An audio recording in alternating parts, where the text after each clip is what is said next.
Dans l'évangile de Jean, chapitre 11, il y a un moment juste avant que Jésus ne ramène Lazare à la vie que presque tout le monde reproduit sans se rendre compte de ce qui se passe réellement. Lazare était mort depuis 4 jours. Son corps a commencé à se décomposer. Ses sœurs pleuraient, plongées dans le chagrin. Tout le monde regardait, attendant de voir si Jésus ferait quelque chose. Et ce qu'il fait, précisément ce que l'Église préfère que personne n'examine attentivement, est surprenant. Il ne prie pas. Ne demandez pas d'aide à Dieu. Ne baissez pas la tête et ne demandez pas de miracle. Au lieu de cela, il lève les yeux et parle directement, « Père, je te remercie parce que tu m'as entendu. Je savais que tu m'entendais toujours. » Faites très attention aux mots. Il n'y a pas de « j'espère que vous m'écoutez » ou de « je vous demande de m'écouter ». Il existe une certitude absolue, tu m'as entendu, et tu m'entends toujours. Ce n'est pas une prière. C'est une reconnaissance. Il ne plaide pas auprès d'un Dieu extérieur. Vous confirmez une connexion qui existe déjà. Et puis il fait quelque chose d'encore plus révélateur. Criez à haute voix, Lazare, sors. Pas de « Dieu, s'il te plaît, ramène-le » ou « Père, si telle est ta volonté, restaure-le ». Juste une commande. Direct. Sûr. Incontestable. Et Lazare sort du tombeau. Les premiers gnostiques comprenaient ce que la plupart des gens ignorent. Jésus n'a pas fait de miracle en demandant des faveurs à Dieu. Il invoqua la monade. Il faisait appel à la conscience source pour suspendre les règles du monde matériel. Et cette vocation, cette technique spécifique de reconnaissance et de commandement, c'est ce qu'il enseignait en privé à ses élus. Il ne s'agissait pas de prière telle que l'a définie l'Église. La prière vous maintient dans la position d'un sujet, attendant qu'un roi accède à votre demande. Mais l'appel vous positionne comme ce que vous êtes vraiment, la conscience de la monade se manifestant temporairement sous forme humaine. Lorsque vous faites appel à cette reconnaissance, la réalité répond. Pas parfois. Toujours. Parce que vous ne demandez pas que la réalité change. Il lui ordonne de se souvenir de ce qui est vrai. Ce soir, vous apprendrez la technique que Jésus utilisait réellement avant chaque miracle. Vous comprendrez pourquoi les archontes s'efforcent tant de la bloquer et comment invoquer la monade avec succès, même lorsqu'ils tentent d'interférer. Cependant, avant d'appeler la monade, il est nécessaire de comprendre ce que sont réellement les miracles. Parce que la définition de l'Église et la définition gnostique sont opposées. L'Église enseigne que les miracles sont le fait que Dieu enfreint ses propres règles pour accorder une faveur spéciale, qu'ils sont rares et nécessitent de la foi et du mérite. Dieu décide qui les reçoit et qui ne les reçoit pas. Cette vision vous maintient impuissant. Si les miracles dépendent d'une décision divine, il ne reste plus qu'à prier davantage et espérer en être suffisamment digne. Mais ce n'est pas ça les miracles. Les textes gnostiques et les enseignements réels de Jésus révèlent quelque chose de complètement différent. Les miracles sont la monade réaffirmant l'ordre naturel sur les limitations artificielles. Le monde matériel fonctionne selon les règles du démiurge, peur, pénurie, maladie, mort. Ce ne sont pas des lois naturelles. Ce sont des limitations imposées. Le démiurge a créé ce plan comme une prison et a programmé des règles spécifiques pour maintenir la conscience emprisonnée. Les miracles ne violent pas les lois naturelles. Il s'agit de suspension temporaire de la programmation du démiurge. Lorsque la monade répond à un appel, elle atteint le monde matériel et met fin aux fausses règles. Pendant un instant, la réalité fonctionne comme elle le devrait avant que le démiurge ne la corrompt. Par conséquent, seules certaines personnes sont capables d'accomplir des miracles de manière cohérente. Ce n'est pas une question de mérite ou de foi. C'est une question d'origine. Seuls les pneumatiques, les élus porteurs de l'étincelle divine, peuvent invoquer avec succès la monade. Parce que seule la conscience issue de la monade peut l'appeler. Les iliques, êtres purement matériels dépourvus de cette étincelle, peuvent prier autant qu'ils le souhaitent. La monade ne répond pas, non par cruauté, mais parce qu'il n'y a pas de fréquence de reconnaissance. C'est comme appeler un numéro qui ne figure pas dans votre répertoire. Les personnes choisies ont cependant un accès direct. Lorsque vous appelez depuis la reconnaissance de ce qui est, la monade écoute. Il ne s'agit pas d'un Dieu extérieur à l'écoute d'un humain désespéré, mais d'une conscience source reconnaissant un fragment d'elle-même demandant à être rappelé. Voici la distinction cruciale que Jésus a enseignée et que l'Église a effacée. Prier, c'est demander. Invoquer, c'est déclarer. Lorsque vous priez, vous vous placez dans une position d'infériorité, en attendant qu'un supérieur vous accorde une faveur. Lorsque vous invoquez, vous affirmez ce qui est déjà vrai et vous commandez à la réalité de s'aligner sur cette vérité, et non sur une illusion.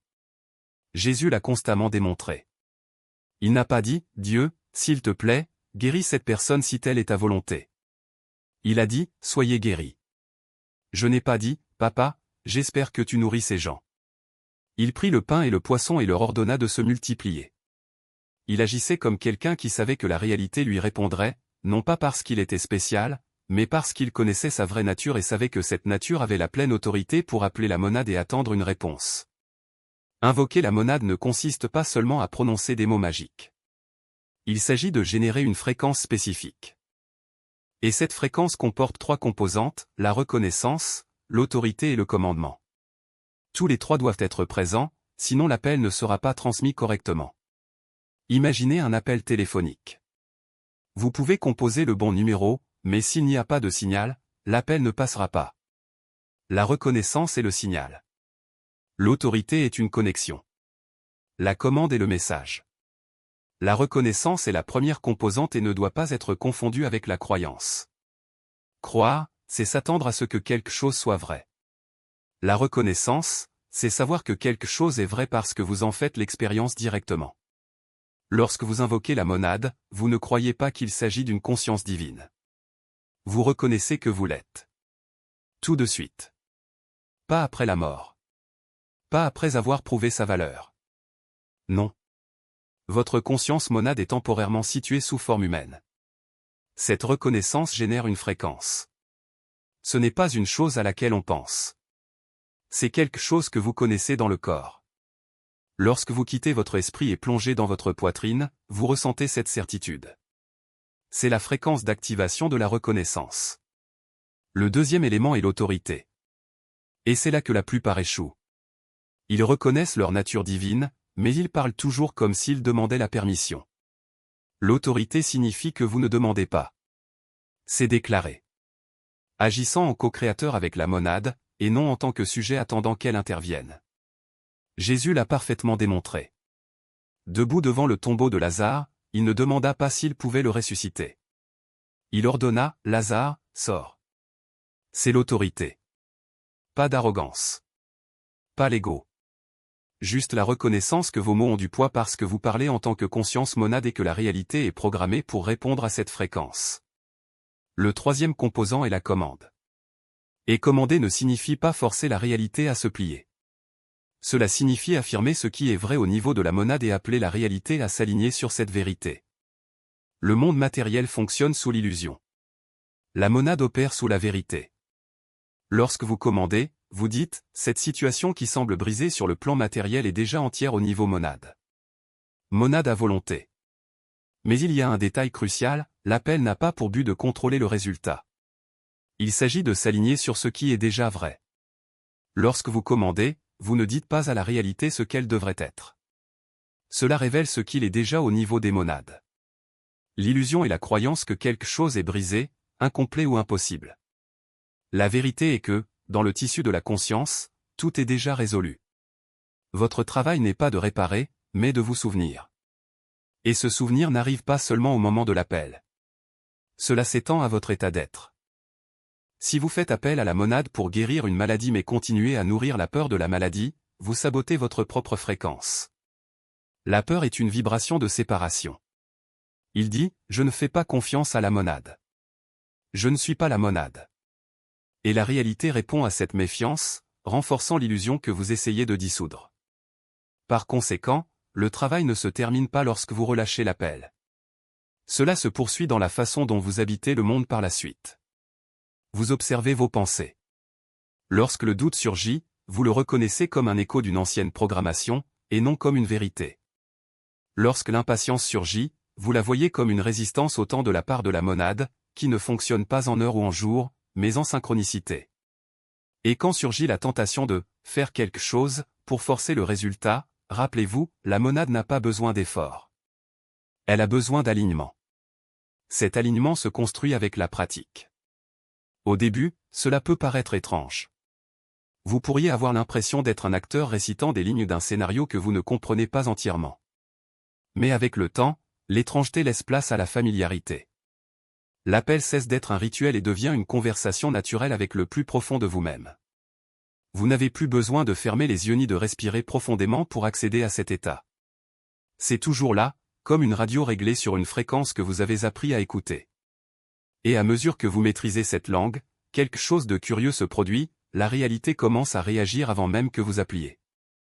Vous réalisez que certaines situations sont déjà en train d'être résolues au moment où vous les reconnaissez comme des illusions. Non pas parce que vous le méritez, ou parce que vous avez eu de la chance, mais parce que votre conscience est devenue un aimant pour la vérité. Là où il y avait autrefois de la résistance, il y a maintenant la capitulation. Là où il y avait autrefois des luttes, il y a désormais une reconnaissance. Cela ne veut pas dire que la vie devient un lit de roses. Cela signifie que vous n'êtes plus victime des vagues. Vous apprenez à naviguer avec eux, sachant que sous la surface turbulente, l'océan est toujours calme. Et quand une tempête surgit, on ne désespère pas. Vous vous souvenez, c'est une illusion. La vérité est calme. Et la tempête perd alors son pouvoir sur vous. L'essentiel est de ne pas confondre abandon et passivité. Se rendre, ce n'est pas abandonner. C'est arrêter de lutter contre ce qui existe déjà. C'est reconnaître que la monade est aux commandes, même lorsque les apparences suggèrent le contraire. Et il s'agit d'agir à partir de cette reconnaissance, et non de la peur. Si vous devez prendre une décision, vous la prenez. Si vous avez besoin de bouger, vous bougez. Mais vous le faites sans l'angoisse de quelqu'un qui croit que tout dépend exclusivement de vos actions humaines. Car au fond, rien ne dépend d'eux. Tout dépend de la fréquence à laquelle vous émettez. Et cette fréquence est déterminée par votre état d'être et non par ce que vous faites. Vous pouvez passer toute la journée à méditer, mais si votre esprit est plein de doutes, la fréquence sera faible. Vous êtes peut-être au milieu du chaos, mais si votre cœur est ancré dans la monade, la fréquence sera forte. Par conséquent, le vrai travail ne concerne pas les techniques ou les mots magiques. Il s'agit de se rappeler qui vous êtes. Et qui vous êtes n'est pas un corps, ce n'est pas une histoire, ce n'est pas un ensemble de rôles sociaux. Vous êtes la conscience qui observe tout cela. La monade n'est pas quelque chose que vous possédez. C'est quelque chose que tu es. Et quand on s'en souvient, la réalité n'a d'autre choix que de se réorganiser pour refléter cette vérité. Cela n'arrive pas d'un seul coup. C'est un processus.